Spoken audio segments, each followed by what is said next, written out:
Hai guys, penelitian menunjukkan situasi pandemi yang sekarang membuat problem anak muda semakin mencuat.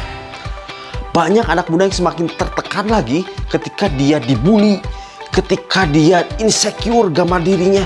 Saya tidak berharga, saya merasa hina, saya merasa sampah. Ada juga yang merasa punya teman-teman yang semakin hari semakin toksik. Banyak teman-teman yang toksik.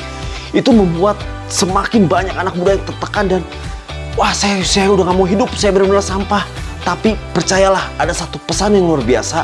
Kamu harus kembali kepada siapa kamu diciptakan. Dengarkanlah itu. Kamu diciptakan oleh Tuhan. Firman Tuhan berkata, aku bersyukur kepadamu karena perbuatanmu dahsyat dan ajaib. Ajaib apa yang Tuhan buat dan jiwaku benar-benar menyadarinya. Engkau harus sadar itu. Keberhargaan dirimu, problem emosimu bisa selesai ketika engkau datang kepada Tuhan. Engkau harus pulih dari gambar dirimu karena engkau diciptakan oleh Tuhan dan hanya untuk kemuliaan Tuhan. God bless you. Dan profesional muda yang saat ini sudah mengalami goncangan atau tekanan dalam hidup ini, memang situasi ke depan tidak akan menjadi lebih baik. Dan hal ini memunculkan banyak sekali kekhawatiran dalam kehidupan kita. Khawatir dalam bidang pekerjaan.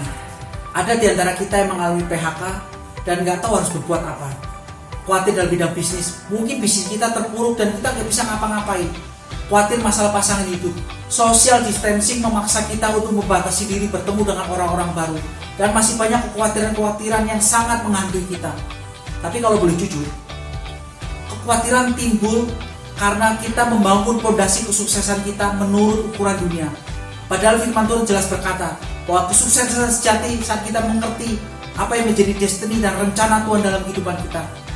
Oleh karena itu, mari profesional muda, jangan sampai kita menjadi khawatir, karena masa depan sungguh ada dan harapanmu tidak akan pernah hilang. God bless you. Hai couples, di masa pandemi ini hidup kita sebagai keluarga pastinya mengalami banyak perubahan. Seorang suami yang tadinya punya waktu sendiri di dalam pekerjaannya, seorang istri yang punya waktu untuk menikmati me time di saat anak-anaknya pergi sekolah, anak-anak yang punya waktu untuk bermain, bergaul bersama dengan teman-temannya, sekarang semua harus berubah. Mereka harus stay at home, diam di rumah, nggak boleh kemana-mana 24 jam. Bayangkan, kejenuhan, bosan, stres, apalagi ditambah dengan masalah keuangan, di mana berkurangnya penghasilan atau bahkan hilangnya sumber penghasilan itu. Nah, ini semua akan bawa tambahan konflik buat keluarga di masa pandemi. Beberapa survei mengatakan bahwa seiring dengan datangnya pandemi ini, tingkat perceraian, tingkat KDRT semakin meningkat. Jadi bagaimana solusinya, apa yang harus kita lakukan? Di Mazmur 133 ayat 1 dikatakan demikian, sungguh alangkah baiknya dan indahnya apabila saudara-saudara diam bersama dengan rukun. Nah, kata kuncinya apa? Diam bersama dengan rukun. Ini bicara tentang kesatuan hati, tentang kesepakatan. Karena dalam kesatuan hati dan kesepakatan itu ada keharmonisan. Nah, kenapa harus dijaga kesatuan hati itu? Kita baca ayat 3-nya. Seperti embun gunung Hermon yang turun ke atas gunung-gunung Sion, sebab kesanalah Tuhan memerintahkan berkat kehidupan untuk selama-lamanya.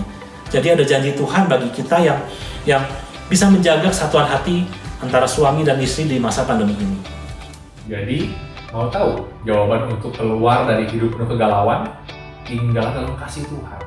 Karena Allah adalah kasih. Dan Alkitab bilang, kasih yang sempurna itu melenyapkan ketakutan. Kalau kita membiarkan hidup kita dikendalikan oleh ketakutan, artinya kita sedang membawa hidup kita keluar dari kasihnya Tuhan. Dan cara paling efektif untuk membuang ketakutan, kita harus tinggal dalam kasih Tuhan.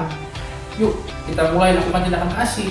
Mulailah belajar untuk mengasihi orang-orang yang ada di sekitar kita. Mungkin keluarga yang sedang mengalami kesulitan, mungkin teman-teman di sekolah atau rekan di kantor. Perhatikan mereka, cari tahu apa yang mereka butuhkan. Tindakan kasih kita yang nampaknya mungkin sepele, itu dampaknya besar hari-hari ini. Dengan berbuat sesuatu bagi orang-orang yang ada di sekitar kita sedang melakukan tindakan kasih. Artinya kita sedang membawa diri kita tinggal dalam kasih Tuhan. Itu cara paling efektif untuk mengusir ketakutan keluar dari hidup kita. Saya pikir yang menular dahsyat hari-hari ini seharusnya bukan cuma corona ya. Kasih pun punya efek menular yang dahsyat. Jadi teman-teman semua, kita ubah yuk fokus hidup kita.